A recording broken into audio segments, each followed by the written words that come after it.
Nay? Nay, ano ginagawa niyo? Oh, wala ito. Matulog ka lang dyan. Ha? Matulog ka na. Tulog ka uli.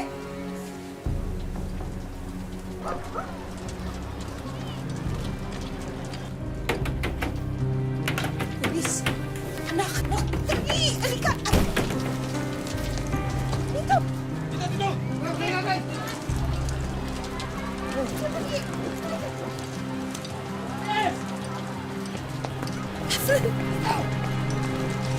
Miguel!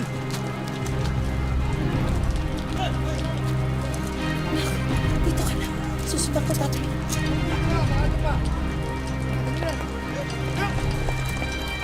Dito ka lang. Huwag ka alis. Dito ka lang.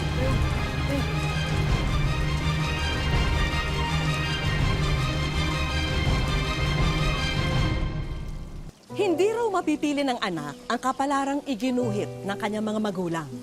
Ngunit si Raymond, mahirap mang maalis ang mansya sa kanyang pagkatao.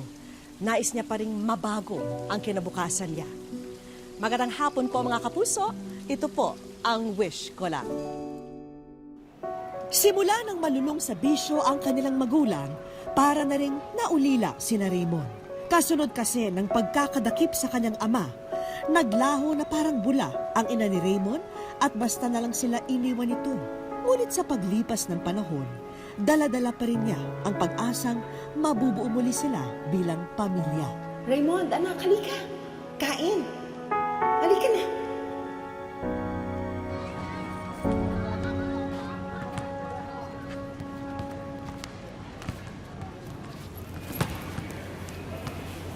Uy!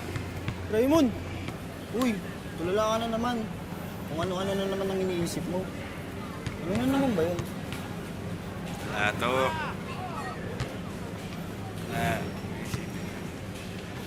Sige, tara, laro na tayo. Sali na ako. Anong game? Kanina pa kami naglalaro eh. Ganun ba? Oh, teka. Ate mo yun ah. Kung ano. Teka, saglit lang ha. Ate! Ate! Ano laman yan? Saan ka pupunta? Anong laman yan? Teka, tsaka ba't mo kasama to? Di ba adik to? Umuwi ka na? Sige na. Ay, tara na, umuwi na tayo. Huwag ka na sumama dyan. Tara na. Huwag mo nga akong utusan. Bakit tatay ba kita? Para sa atin itong ginagawa ko. Para sa inyo. Para sa atin. Para pag umuwi si nanay tsaka si tatay tapos wala ka doon, hanapin ka nun sa akin, no? Nasasabihin ko sa kanila. Sabihin mo sa kanila mang wala silang kwenta mga magulang. Umaasa pa rin ba na babalikan nila tayo? Si tatay, mabubulok na yun sa kulungan. At si nanay, ewan ko lang kung babalikan pa tayo nun. Sabi naman niya, babalik siya eh. Naniwala ka naman. Uy, tara na. Baka matiktikan pa tayo dito. Sige na, umuwi ka na. Nang hapong din yun, hindi na rin bumalik ang kanyang ate. Kaya si Raymond na nga ang tumayong magulang sa nakababata niyang kapatid. Oh. Bakit? Ha? Bakit? Kuya, nagugutom na ako. Nasaan na ba sila? Naisipin yun. Hayaan mo, bukas na bukas, maghanap ako ng mautangan para may makain tayo, ha? Kuya, hindi na ba babalik sila nanay at tatay? Tulog ka na naman muna. Huwag naman naisipin yung mga ganyan, ha? Ako bahala, ha? Sige, tulog ka na. Upang matustusan ang mga pangangailangan nilang magkapatid, namasukan bilang car wash boy si Raymond. Tama yung ginagawa mong yan. Tuloy mo lang yan. Kailangan mo, eh. Kumusta bang tatay mo? Nakalaya na ba?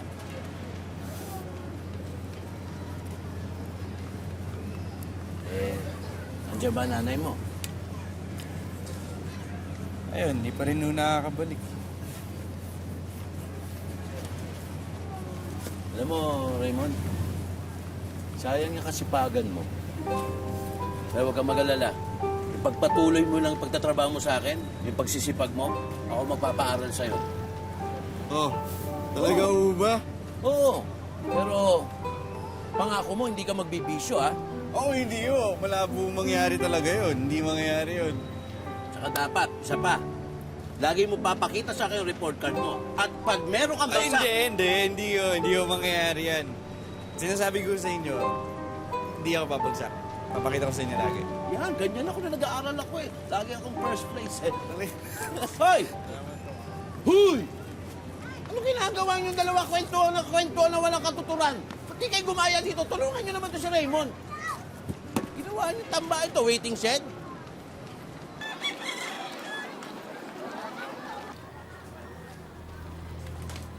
Nay? Nay? Bitawan mo nga ako, init-init. Ano ka ba? Asan ba ang ate mo? Hindi ko po alam. Eh ikaw, saan ka ba galing? Ba't ngayon ka lang? Kanina pa ako rito. Baka kung ano-ano nang ginagawa ninyo na wala lang ako rito. Magkahalong gulat at saya ang nadama ni Raymond sa muling pag-uwi ng ina. Pero parang may nagbago, lalo na sa ikinikilos ng magulang. Nay, ano nangyari sa inyo, Nay? Ano ka ba? Huwag mo nga ako. Meron akong iniisip. Huwag mo ko pakialaman. Nay, ano iniisip niyo? Gabing-gabi na, gising ba kayo? Ano ba kayo? Ano ba? Sabi na huwag mo kong i-istorbohin eh. Malilintikan ka sa akin. Ano nga ho pala, bukas may programa kami sa school. Pwede ho kayo, sana makadaan kayo.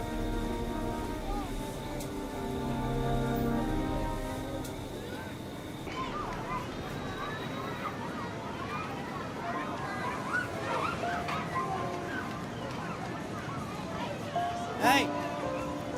Nay! Ito! Nay! Sisimula na yung seremonyas na kuha. Teka nga, sandali. Nakikita mo ba yung batang yun? Yung manika ko, ninakaw niya eh. Akin yun eh. Akin to. Hoy! Akin to. Nay, sandali lang ho. Akin yun eh. Ninakaw niya. Akin yan eh. Akin yan. Akin yan. Ano nangyayari dito? Yan eh. Nangyayari dito. Akin yan. Ninakaw. Pasensya na ho kayo. Nay, wala tayong mani. Anay mo ba yan? Iuwi mo na yan. Baka makasakit pa yan dito. Akin na yan.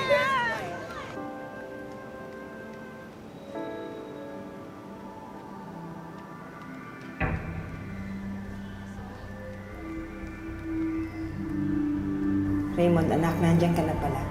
Halika rito, tulungan mo si nanay sa kusina. May ipagagawa ka sa'yo.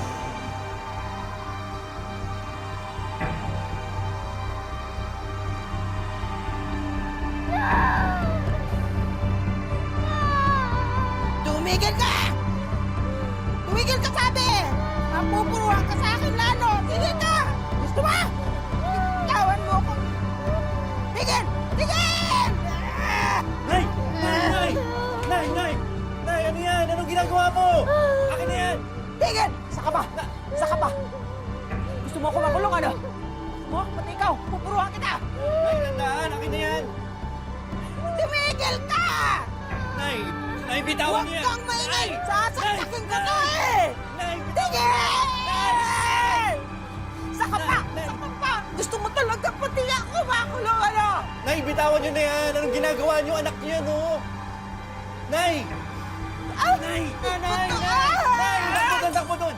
Nay, anong ginagawa Bitawan niyo? mo ako! Nay, anak niyo ako! Anong ginagawa niyo? Anong nangyari sa inyo? Bitawan mo! Nay, upo ka. Nay, ako to si Raymond, anak niyo. Anong nangyari sa inyo? Nay!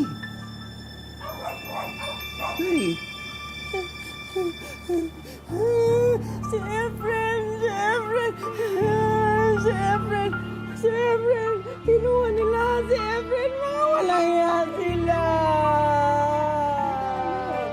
Nang dahil sa matinding depresyon at epekto ng matagal na paggamit ng ipinagbabawal na gamot, unti-unti na ngang nawala sa katinuan si Nanay Lolita.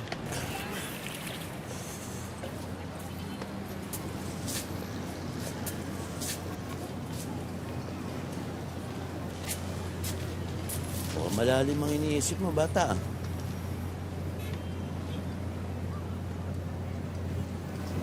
kasi mukhang lumalala yung sitwasyon.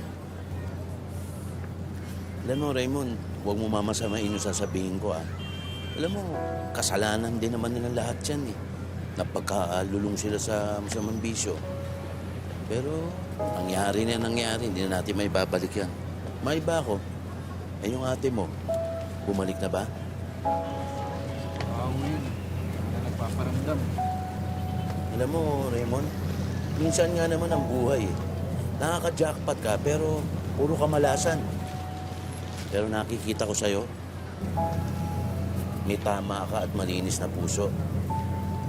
Alagaan mo yung pamilya mo. Ikaw ang sandigan nila. Salamat. Kuya Alan, Raymond, may natukhang daw doon, babae. Taga rito daw.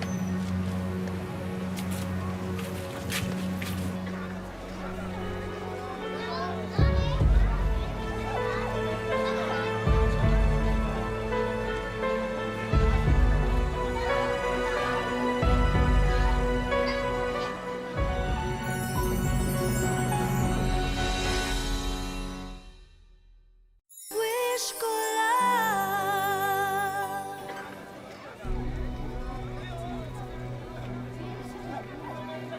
Ano naman yan? Para sa atin itong ginagawa ko, para sa inyo. Teka, sandali o. Sandali lang. Natitignan ko lang ako kasi baka kapatid. Sandali lang kasi wala pa naman. Hindi, sandali lang. Sandali lang. Antay mo na yung Sandali lang talaga kasi kapatid ko yan. Sandali lang ko. Antay mo na lang na matapos ang investigasyon.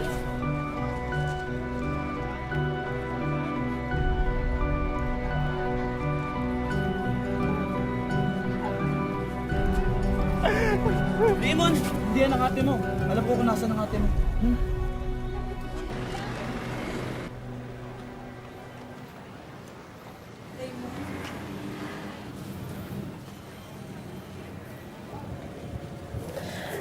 Raymond, tulungan mo ako makalabas dito. Set up lang ako. Oo, anong gagawin ko? Magpiyansa ka. Ate, wala akong pera. Anong gagawin ko? Maghanap ka, mangungutang ka, hindi ko alam. Ate naman, alam mo na nga na walang gastusin sa bahay. Wala na nga kami pangkain eh. Tapos si nanay pa yung sitwasyon niya ganun. Lintik naman, oh. Bakit yung pa iniintindi mo? Ako yung tutulungan mo. Ako yung nakakulong. Raymond, tulungan mo ko. Ate, kahit papaano naman nanay pa rin natin yun. Wala na akong nanay.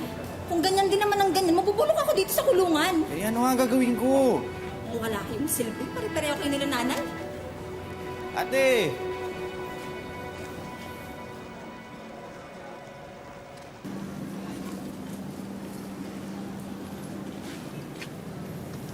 Narinig ko yung problema doon sa ate mo.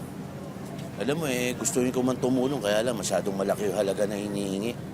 Okay lang ho yun. Hindi ko lang talaga matiis na pati si ate nasa kulungan. Lahat na lang. Alam mo, Kuya Alan, kasabay-sabay na lahat eh. Parang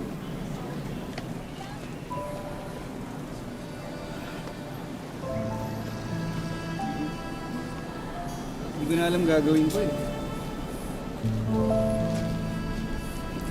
Ang hirap.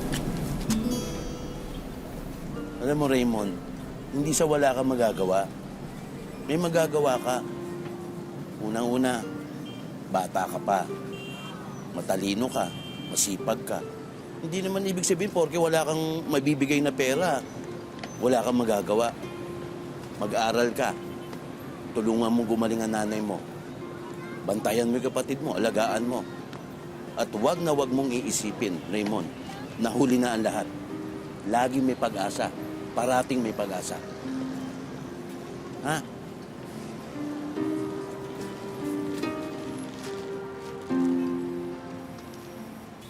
Ayo. Kape nyo. Bakit mo ba ako inaalaga? Kasi nanay ko kayo. Niloloko mo ako eh. Wala naman akong mga anak. Naisipin niya, Nay. Sige na ho, inumin niya na ho yung kape niyo. Baka lumamig pa yan.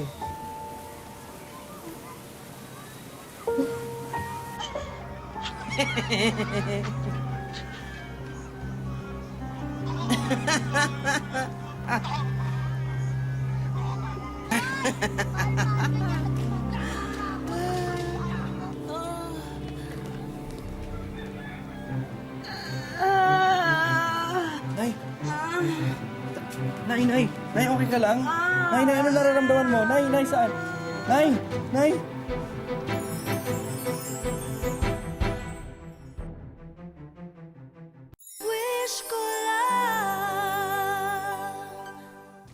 Kahit bata pa si Raymond, pasanan niya ang mabigat na responsibilidad. Nariyan ang alaga ng ina na may sakit at magsilbing breadwinner sa kanyang pamilya. Maaga siyang minulat sa realidad ng kahirapan sa buhay. Nang dahil sa mild stroke, mas lalong kailangan tutukan ang pag-aalaga kay Nanay Lolita. Maliban sa hirap na dinaranas ni Raymond, mas masakit daw tanggapin para sa kanya ang sinapit ng ina. At kahit magkapalit man sila ng obligasyon na ang anak na ang nag-aalaga, titiisin na niya ang ganitong sitwasyon basta magkakasama sila. Hindi takot ha? Pabahala ka na lang tayo ha? Ha? Nanay? Halikuan ko po kayo ha?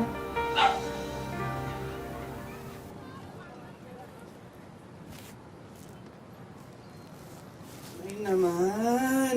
Kayo humihi dyan! Naman, sige na. Sino ka ba? Nay, ako to, si Raymond, anak niyo. Sige na ho. Wala ako, anak. Wala. Nay, ako to. Si Raymond, sige na ho, makisama naman na kayo. Sige na, tara na ho. Ayok, alis ka. Masama. Si Raymond?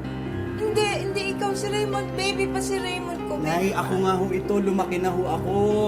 Sige na ho, tara na. Maliliit na ho ako talaga, makisama. Masama ka. Malis ka. Ayoko. Ay naman, ako pa yung masama. Masama ka. Alis ka. Alis. Layas. Ay naman.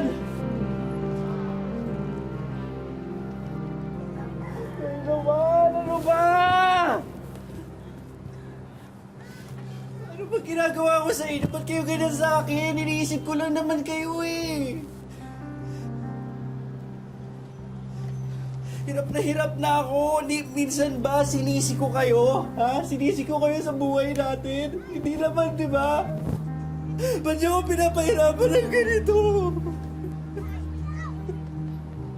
Hindi ko na kaya.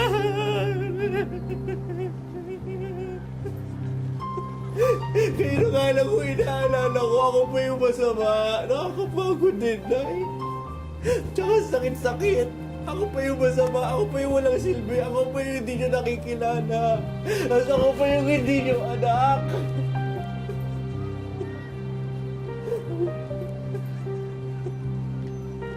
Hindi na naman kayo nasaktan sa ginawa ni tatay eh.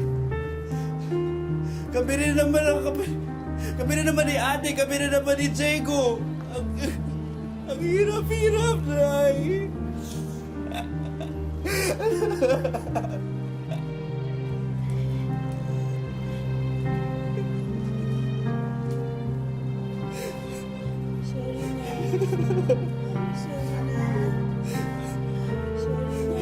Sorry na. Tahan na. Bati na tayo. Nay, parang di yun naman na intindihan yung hirap na pinagdadaanan namin ng magkakapatid. Hirap. Kami rin naman ay nangangailangan ng pagmamahal. Tana anak, bati na tayo. Ha? Bati na tayo. Bati na tayo, baby ko. Tana.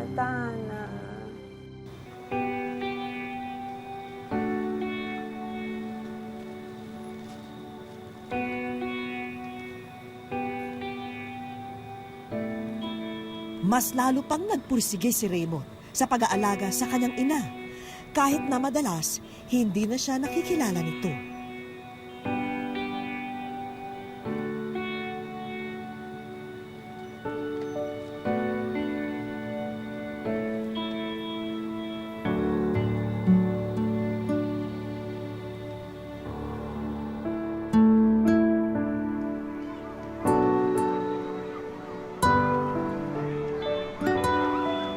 Minsan na raw na ikwento ni Raymond ang kanyang simpleng hiling sa kanyang mga kaklase at kaibigan, na bagamat pinagwatak-watak sila ng kanyang mga mahal sa buhay ng mapait na pagkakataon, patuloy pa rin siyang umaasa na balang araw matutupad din ang kanyang pangarap na mabubuo muli ang kanyang pamilya at mababago na ang kanilang kapalaran.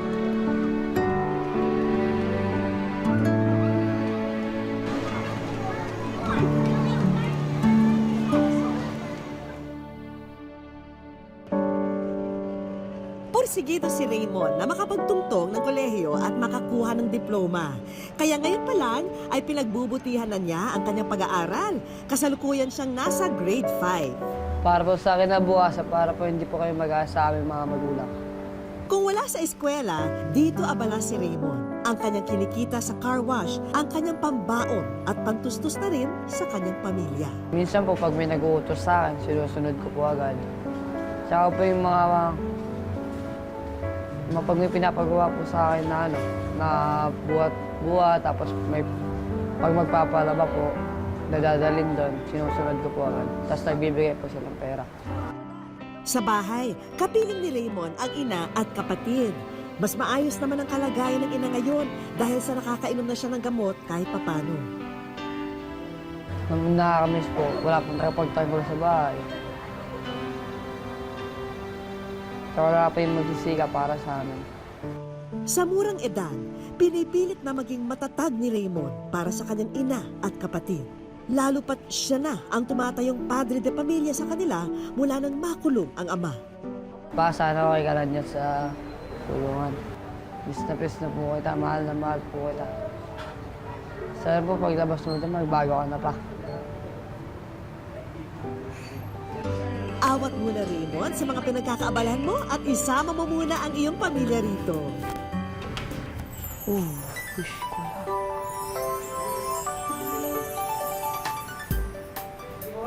Wish ko lang.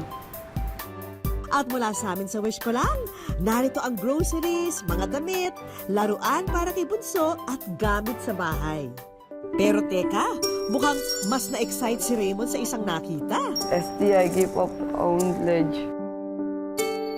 Maraming salamat po sa STI. Saka po sa GMA, lalo po sa Wish Ko Lang. Maraming salamat po. Bakas man sa mukha ni Raymond ang saya ng mga oras na yun, hindi pa rin niya maitago ang puwang sa kanyang puso. Sana magkita tayo balang araw. Sana magbago ka na po talaga. Kasalukuyang nakakulong ngayon ang ama ni Raymond na si Ramon sa Manila City Jail sa salang paggamit ng iligal na droga. At sa bawat araw niyang pamamalagi rito, wala raw siyang ibang dinasal kundi makita muli ang kanyang pamilya. Yung mga anak ko po, mahal na mahal po sila. Sana, mapatawad po nila sa mga kasalanan ko sa kanila.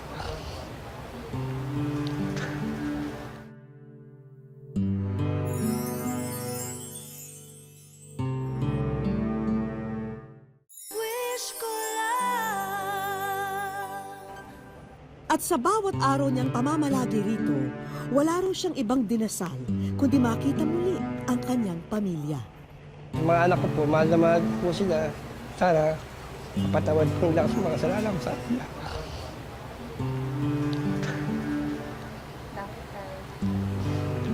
Kasi po, mabayaan ko rin po sila eh. Dahil sa pagkakakulong ko po rito eh. Lalo po yung anak ko nag-aaral, si Raymond. Siya po mag-isa. Grabe, para sa kayo. Sa puntong ito, isang sulat ang iniabot namin kay Ramon. Malapit ako eh. Sulat ito ni Raymond para sa kanyang ama na binasa niya noon sa kanyang eskwelahan. Sana dumating yung araw na magkasama tayong buong pamilya. Nak, maraming salamat sa sulat mo. Kahit pa ako. Pag-among kaloob. Ang hindi alam ng ama, meron siyang mga bisita.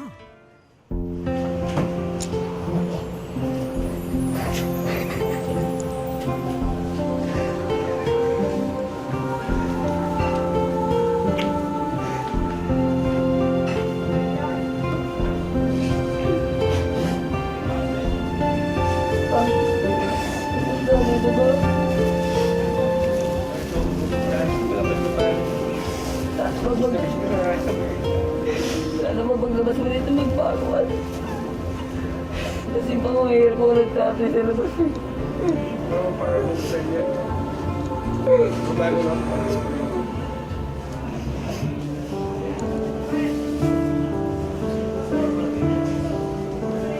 Napakakay ko niya ako magpano ko. Mapakabig pa rin. Nakalabas ko ako dito. Isang regalo ang iniwan ni Raymond para sa ama. Ito ako, ito pa may ginagawa ko sa alam ko. Ito na, kita ko sa Elisa. Kaya wala pa. Lumabas ko dito. Wala ko itong sabihin ko. Hindi kayo makakaroon para lang. Makikita mo na, bagong buhay ko. Araw-araw sa pag-aaral. Mahintay ka namin sa paglabas mo. Sana ba matupad pa yung pangako mo sa amin. Yun. Pangako ko sa iyo. Naway mabago na ang kapalaran para kay Raymond at sa kanyang pamilya. Lalo pat siya na ang nagtitimon ng kanilang kinabukasan tungo sa inaasam na pag-asa. Hindi man natin hiningi ang inihain sa atin na tadhana, kailangang matutunan nating harapin at pagtagumpayan ang bawat pagsubok na dumarating. Dahil sa ganitong paraan, makakamit po natin ang pinapangarap natin sa buhay. Hanggang sa susunod na Sabado mga kapuso, ako po si Vicky Morales at ito po ang Wish Ko Lang. Sa'yo kaya't wag na wag kang susunod.